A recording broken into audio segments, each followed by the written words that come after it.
for not only did that he just kind of exposed himself. Pause. He's a watcher. Okay. A voyeur. Voyeur. Yeah. Nice. Well, and exhibitionist. Yeah. What is that? Why you say it like that? And exhibitionist.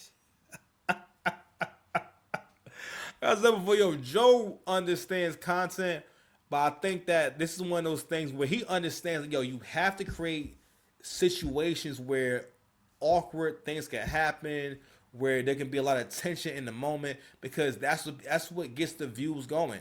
And you got to kind of not give a fuck a little bit, right? But I think these are moments where things kind of get out of hand, and she will not stop talking. I'm gonna tell you something right now. She's kind of, I don't know, man. It's like being very open about like not being sexually satisfied in a relationship. Because if you saying that, like the way she said it was like she was disappointed. Let me tell you something right now. Women do not have as much respect for you. You know what I'm saying? If you are not beating that shit down. All women want to get fucked silly. All women want you to take them the motherfucker. I don't care what they say to you and whatnot. All women want to be physically dominated. That's why girls like me. You know what I'm saying? Because whether you think, you know what I'm saying, I'm fat and not and whatnot, but when you meet me in person, you feel as though most women see me and think he could physically dominate me. Like he is way stronger than me, or he's way bigger than me, or his arms are way bigger than mine, right? Because genetically, biologically, whenever we see any kind of V taper for women, in their mind, that signals that's definitely a man. And the more you look like a man, the more like you can be attractive, in just in terms of just being masculine. It's like some girls could just be so feminine and feminine presenting, because feminine is also having the makeup on point, the hair is on point, the outfit is on point. But she may not be the prettiest girl, but because she's put so much care and detail and attention to detail into her appearance, she is attractive. She may not be drop dead gorgeous, but she is attractive. But Joe Budden, his archetype also fits into what I'm talking about in terms of us having this. How can I say? Basically, the kind of person that kind of scoffs at being masculine. I'm not saying that Joe's not masculine, but like the way this stuff sounds, that's not manly. Not wanting to get between two beautiful women is not manly. Not wanting to fuck all the time. I'm not gonna lie, it's not manly. Whether it's true or not, don't get me wrong. Older guys don't always want to smash, and also someone like him works a lot and is very stressed. But that also speaks to, bro, you're not taking care of yourself, and it's not good for it's not good for the morale of the relationship. But I was watching CGA, and he was showing a clip. I think he was talking about the whole I gotta get this guy's name, but basically what he was talking about was that women will, especially when they get older and like post 30s, they're looking for a man to manipulate, the kind of man that they can definitely tie down into a marriage. I mean, and the more the less testosterone he has, the less manly he is, the easier he is to manipulate. Men, you can never let the warrior in you die. You got to be in touch with your warrior spirit. The day that your dick stop getting hard, or the day that you stop feeling like you want to fuck, you are not alive, my friend. And I don't care how old you are.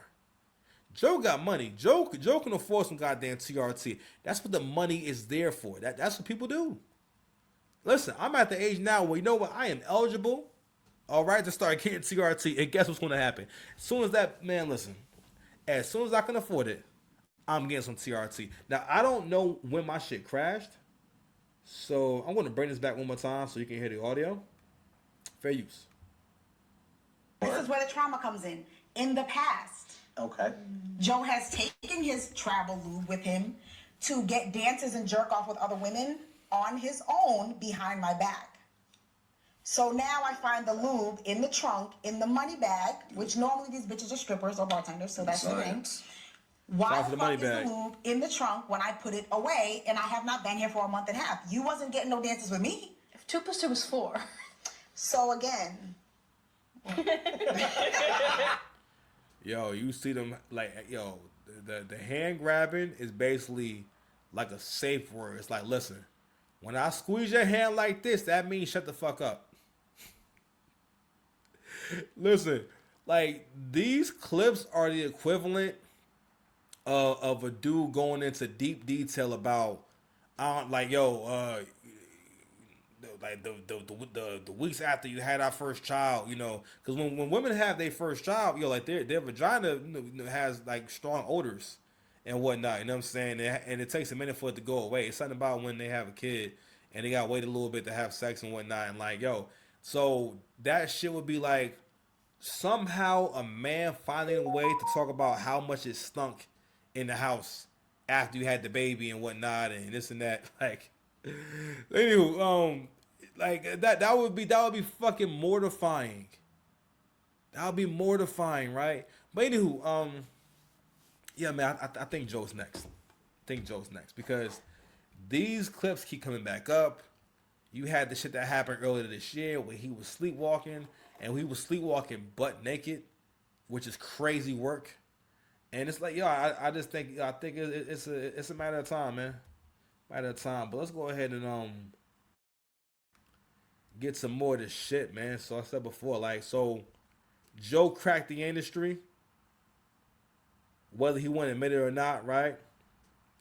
Matter of fact, Joe actually accidentally, man, this shit's inspiring, bro.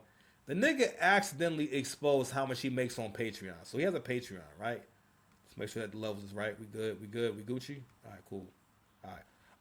So he accidentally exposed what he makes on Patreon as a content creator. Listen, this is beautiful, bro. So he's supposed to have blocked the number out, but if you open it up, right? So more than likely, this is from the last month. More than likely, right? So the money that was made in the last month was 902,000. This nigga is a millionaire a few times over. And one more thing I'm going to say about the content thing is that everyone has to realize that everyone does not have to do the same kind of content. I would love to see Fab just do a fashion blog, bro, or a fashion channel. Cause why? Cause Fab's into fashion. He could be doing interviews and just stuff on Fab. Like no one's thinking about doing content that's fun and based off of your interest and what you're known for doing, rather than trying to have a podcast where y'all all sit around and talk. Which can be good too, but it has to be good content or it has to be your kind of conversation. You understand? And one thing I love about the Joe Budden story is the fact that he found a different lane. I would have preferred for him to close out the chapter of the music part differently because he never actually mastered that in a way where niggas had to appreciate it. And it was always about just going to the next level. And I think maybe he just kind of felt like I'm done pursuing this. And I think that he quit before the miracle. Because I think the reason why it didn't go as far as he wanted to is because you wasn't really as focused on improving the right things in your music. Because had you done that, he would have got a lot further. You know what I'm saying? But he's always had an issue with transitioning into like the new era. Like he didn't sound bad in the new era, but the structure, man, like the structure killed him. But anywho, so shout out to him, man. So that's damn near $1 million a month, man. That shit is crazy, bro. So shout out to Joe. So I wanted to share. So as you guys know, Drake has filed for an appeal, right? To the rest of you, the non-believers, the underachievers, the UMG tweeting case, deleters. you understand? You guys make me sick to my stomachs, fam. Honestly. I'm gonna read this drawing real quick. We ain't gonna spend too much time on it. So, two lawyers told Billboard they think Drake has a good chance on appeal and bring very valid points. One of which is this precedent being set by the Vargas ruling, and how it pretty much says that you can say whatever you want about someone if it has a good beat under it. So if you guys don't understand, so defamation is what Drake is suing for, but it's not towards Kendrick Lamar directly, it's toward the label. So if you guys don't know, Drake makes the record label a lot of fucking money. A lot of money. And Drake has been in renegotiations for a while now. And UMG has been avoiding doing renegotiations because they didn't want to cut the check. So, in the effort to bring his number down before going through with the renegotiation, they signed Kendrick Lamar to a short-term contract where they promised him that performance at the Super Bowl. They promised him those Grammys, and which these are all these are all perks that are explicitly outlined and whatnot. And not only that, it's it's a fact that Kendrick had all those songs already. All right, and that's what was taking him so long. He didn't make those songs on the fly or on the same day. Those were all songs. All those songs were pre-recorded for the entire thing because this wasn't a sporadic thing. You know what I mean? So I think what Drake was basically saying was that I know what you're getting ready to do, so I'm going to put you on my timeline. Rather than let you strike first, I'm going to strike first, and I'm going to make you hop on this timeline so we can get this going. Because Drake raps about knowing, I know what y'all up to, I know what you're doing, right? And not only that, obviously, again, like, bro, you don't get this long. I'm sorry, you don't get this far in anything by being an idiot. That loser mindset wants you to believe that people being successful doesn't mean anything. Someone being able to do something for a long time and make a lot of money does not mean anything. No, nigga, yes, it does. Drake never got to trial, which means that he never got to actually show the evidence that he had. Because you gotta think about, listen, if someone, listen, people lose trials every single day. The courts, listen, they make money by having y'all in court. Because court fees got to get paid, and the people in that building got to get paid. It's a whole industry based off of y'all being in court. Gotta ask yourself, how does UMG find a way to not go through trial? I could be wrong, but it's not far-fetched that UMG could go ahead and drop off $1 million in cash. Or drop off 10 gold bricks. Matter of fact, let's find out how much is a gold brick worth. Hold on a second. How much does a gold brick weigh?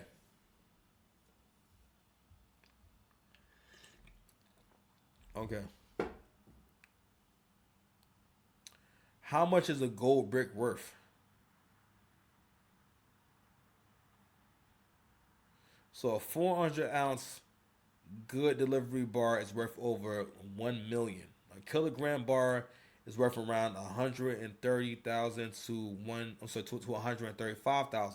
Okay, so you get an idea what I'm talking about. One gold brick, that's $1 million. You gotta listen. They could have dropped off a brick on a front lawn, on the front door. So that's $1 million. You understand? I spoke on this before. I thought it was very disingenuous that somehow, even though Judge Vargas she never saw Lux and Calico. She never saw DNA and Disaster. Okay? She don't know who Sir Castro is. Judge Vargas never watched one goddamn Smack DVD. She don't know what's going on with J Mills and Goods right now and DNA. She don't know Uncle Smack. Never been to an RBE event. Never watched the URL event. But somehow y'all know how battle rap works. And I'm here to confirm for y'all, calling someone a pedophile in a rap is not a part of the lexicon of battle rap. That's not a go-to ever. You fuck with kids is never a go-to, or it's just a thing you say in battle rap. No one ever says things like that unless they can actually prove that you've done such things. In this case in particular, that is a very serious crime, and for something like that, you supposed to have come up with some kind of receipts or some kind of evidence. And that never happened. It's a huge issue because these so-called fans took the battle out of lyrics and made it about morality and made it about what kind of person Drake is and how Kendrick Lamar is such a real dude. And y'all niggas only say that because he's short and ugly and dark skinned.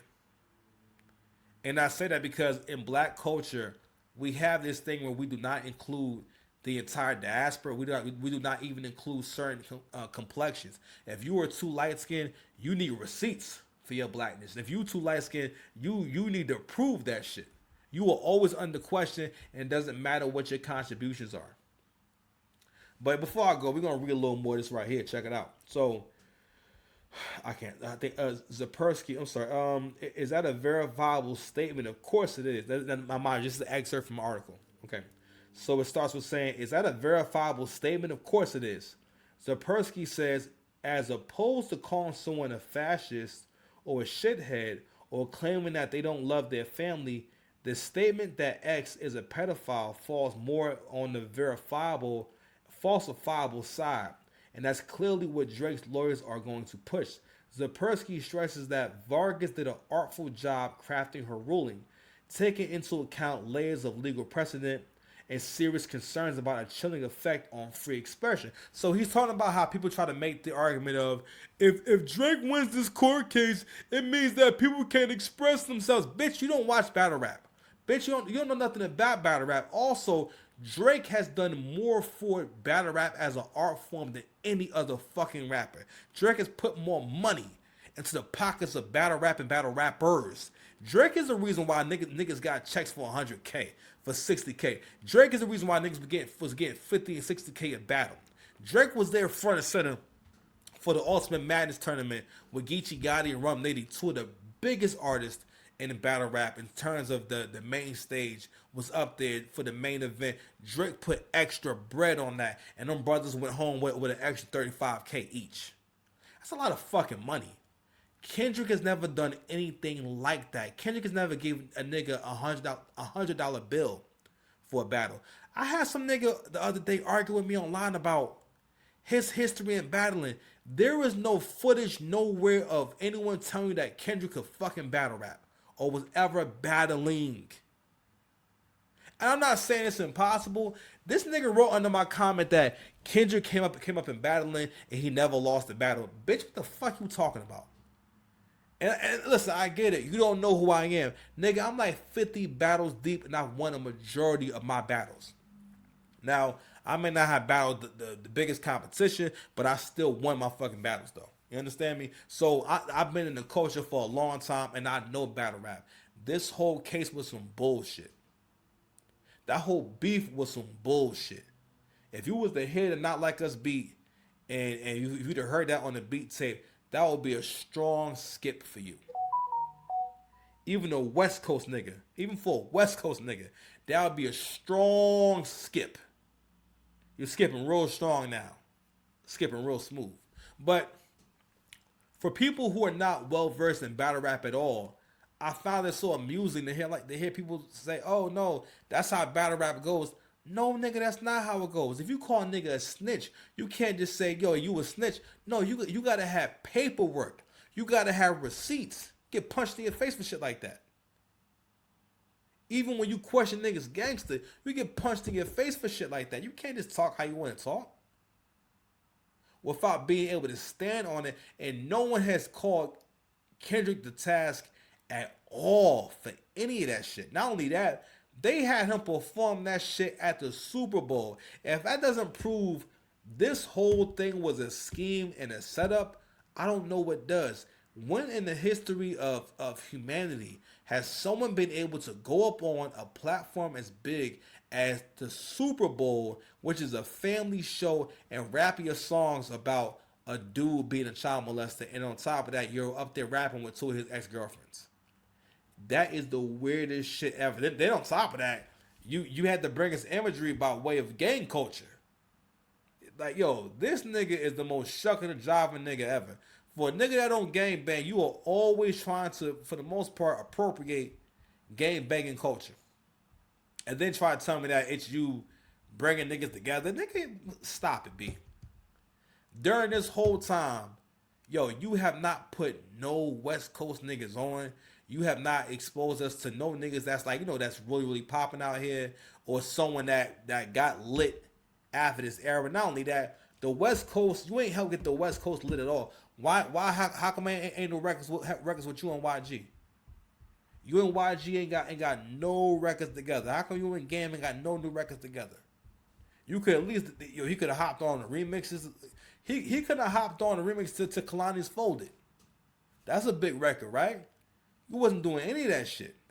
Because Kendrick, his lane is to be the experimental weird nigga who do what he do, and you don't really have any expectations of that person.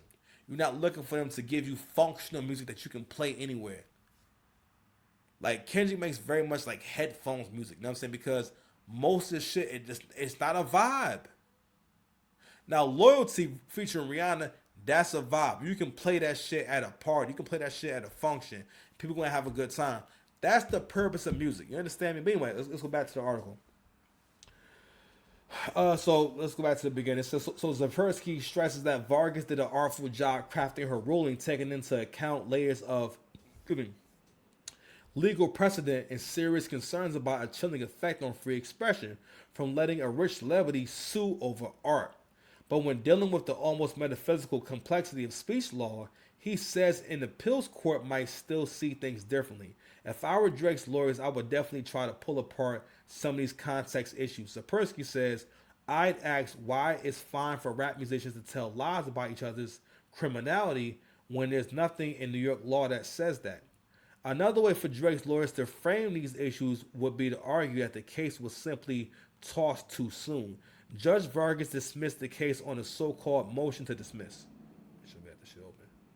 On a so-called motion to dismiss, meaning at the earliest possible stage of the case.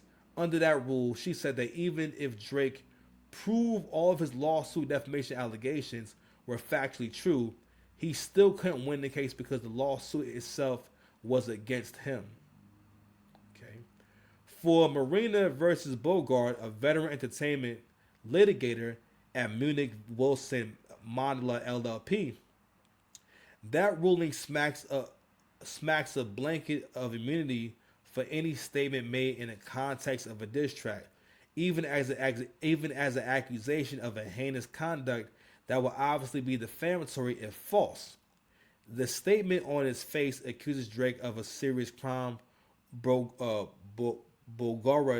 says, to find that you can lace rap songs with facially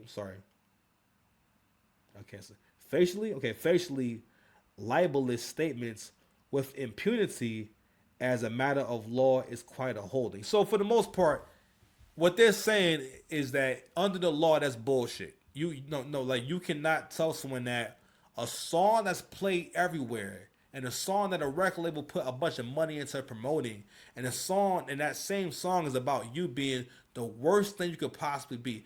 If you're a pedophile, right? If you go to jail, you don't survive jail. They will off you in jail. Your life is a living hell if you're ever confirmed to be such a thing. You're either gonna get beat up really bad or hurt real bad, but you will automatically shunned from all society. And also, you're in danger when you're in jail. You understand? So, people, and not only that, because of the seriousness of it, people will attack you over stuff like that because they see you as a threat to society. Anything that threatens kids is seen as a threat to society. So, accusing someone of that, you know what I'm saying? And not only that, having a group of people, a very loud minority, influencing others to think that, no, this is what this guy is, this is who he is, and we need to label him as such, even though we don't have any actual proof. People try to use a moment back in 2014 when Drake is about 25 years old, and he brings a girl on stage and doesn't know that I think she's 16 or 17, and he gives her a hug and a kiss on the cheek. People reframe that to a video about him basically groping and molesting the girl on stage. And rather than acknowledging that, hey, you know what? He didn't know what to do. He was embarrassed. All of you have had unsmooth, unperfect moments. I hate this era where when we see people that we don't like, whom we mostly don't like because they have more than us, all right? Because that's the goddamn Marxist socialist in you, right? And will make spins on stories for the sake of fucking with someone's reputation, right? And then the other example they had was when Millie Bobby Brown said how Drake will text her to encourage her and whatever, right? And of course, I get it. I get how that sounds a little bit weird, I guess, but at the same time, it's like, if that girl or her family or no one around her, if they didn't say that he did anything to her. That's not your job to just, for the most part, pin a heinous crime on someone. They're in Hollywood.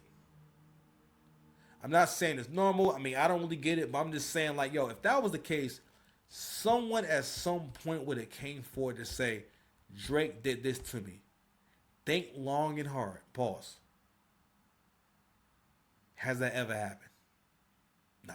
Anyway, didn't mean for the show to be this long and everything, man. I appreciate y'all, man. Somehow I still want to doing 2 hours and all that, man. But I appreciate y'all. Please subscribe to the channel. Love y'all. Peace.